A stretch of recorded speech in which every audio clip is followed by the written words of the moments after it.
سنت کے لفظی معنی ہے طریقہ. تو یہ سوال یوں بنے گا کہ سلام پھیرنے کی سنت کیا ہے. یہ آپ کے فائدے کے لیے مدنی پھول ہے. عام طور پہ یہی بولتے سنت طریقہ. جیسے آب زمزم کا پانی اب ہم بولتے ہیں تو آب زمزم مانے زمزم کا پانی. لفظ پانی زائد ہے. اچھا خیر، تو سنت کے مطابق تو سلام کوئی پھیرتا ہوگا، یعنی کہ اس طرح پھیرتے ہیں سلام یوں، السلام علیکم ورحمۃ اللہ السلام. نہیں، یوں دیکھتے ہیں. تو کیا کریں؟ کہاں دیکھیں؟ تو آپ جو کندھا یہاں دیکھیں. اگر ڈاکٹر بولے گا نا گردن میں درد ہے اچھا تو اتنا پھراؤ گے جتنا تم پھرا سکتے ہو تو یہ پھرائیں گے. ڈاکٹر بولے نا، مولانا بولے گا، مولانا تو بولتے رہتے ہیں.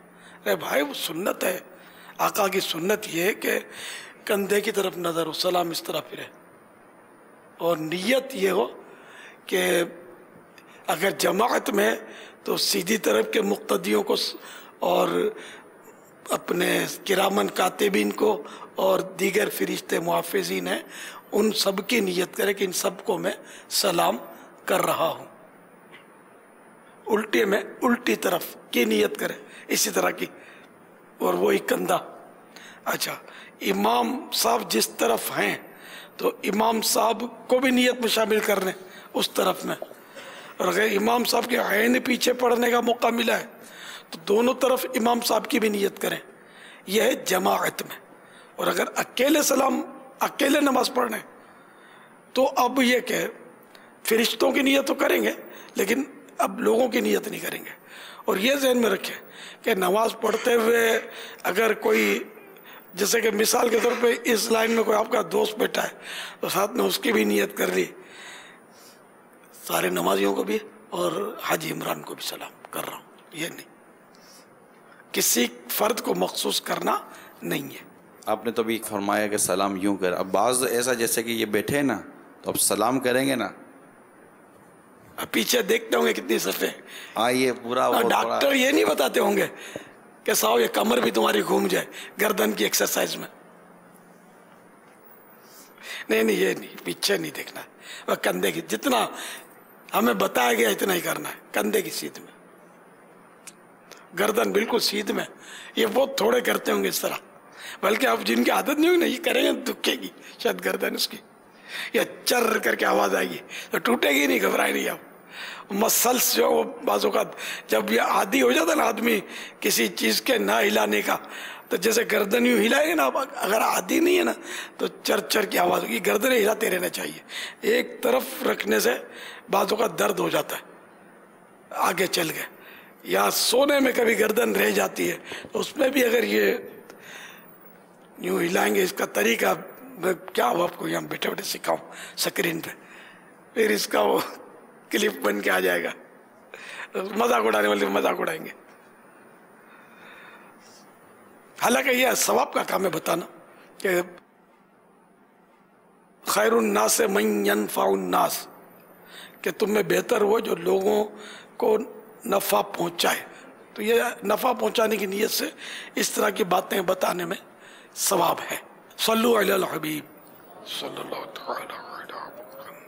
امیر اہل سنت کی بارگاہ میں عرض ہے، اگر کوئی وضو کر رہا ہو اور دوسری طرف جماعت قائم ہو جائے اور یہ خدشہ نظر آنے لگے کہ اگر میں جلدی نہ گیا تو میری رکعت فوت ہو جائے گی، تو کیا اس صورت میں ہر اس کو 3 دفعہ دھویا جائے یا اختصار کیا جائے؟ جماعت میں مشغول ہونا، با جماعت نماز تو جماعت میں مشغول ہونا کہ اس کی کوئی رکعت فوت نہ ہو، وضو میں 3 بار اعضاء دھونے سے بہتر ہے. اور 3 بار اعضاء دھونا تکبیر اولا پانے سے بہتر. یعنی اگر وضو میں 3 بار اعضاء دھوتا تو رکعت جاتی رہے گی، تو افضل یہ کہ 3 بار نہ دھوئے اور رکعت نہ جانے دے. اور اگر جانتا ہے کہ رکعت تو مل جائے گی مگر تکبیر اولا نہ ملے گی تو 3 بار دھوئے. اب اس کا دیکھو یہ نہیں کہ مطلب آپ لوگ آئیں لیٹ، بعض لوگ تو شروع ہی لیٹ کرتے ہیں وضو، اس کی عادت بنا لینا یہ تو ذرا اچھی بات تو نہیں ہے. 3 بار اعضاء دھونا یہ سنت المؤکدہ ہے. لیکن رکعت کی اہمیت کے لیے وہ رعایت دی گئی ہے، تو عادت نہ بنائیے گا اس کی. صلو علی الحبیب صلی اللہ تعالی علی محمد واللہ تعالی اعلم ورسولہ اعلم عز وجل وصلی اللہ تعالی علیہ وآلہ وسلم. صلو علی الحبیب صلی اللہ تعالی علی محمد. مدنی مذاکرہ ہے شریعت کا خزینہ، اخلاق کا تہذیب کا طریقت کا خزینہ.